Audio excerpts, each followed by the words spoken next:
So yes, with the latest wave of releases of media for the upcoming Marvel's Avengers, we do have a few hints and Easter eggs towards Spider-Man's existence in this world. So we're going to talk about these Easter eggs, the mystery behind it, and what does this mean, if anything.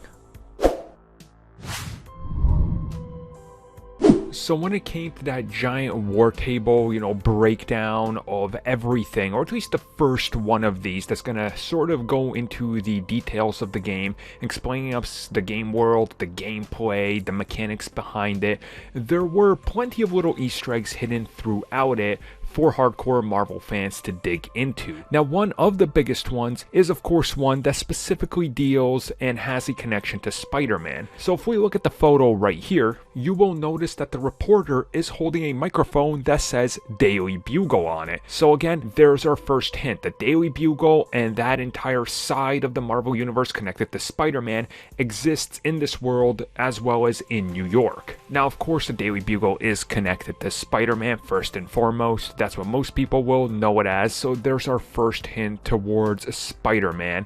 But the second hint that's directly, again, connected to the Daily Bugle is the man holding the microphone himself. Now, that reporter happens to be Phil Sheldon. He hasn't had the most prominent roles, I would say, when it comes to Peter Parker's involvement in his life storylines or even the Daily Bugle, but that's a direct connection to the Daily Bugle again, and his eye right there, which of course you saw he has an eye patch. There's a direct connection there. Now, for those that are wondering what's so important about him, he was the star of the Marvels comic, which recently they sort of brought that back with the recent Spotlight comics, sort of focusing on the human side of things, giving you a tale from the everyday people that live around these superheroes, and he was one of the big factors in that.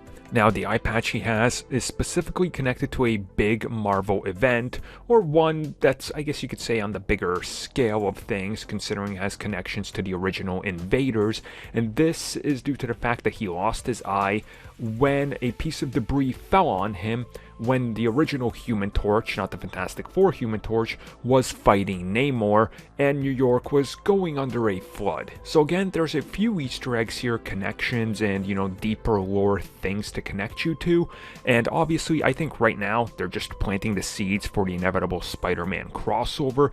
Now, when that happens, how they handle it, what they're going to do with it, obviously remains to be seen, because they're not telling us directly or showing us Spider-Man directly, and there's probably a good reason for this for now, and I'm assuming we'll find out soon enough what that is and how it all comes together.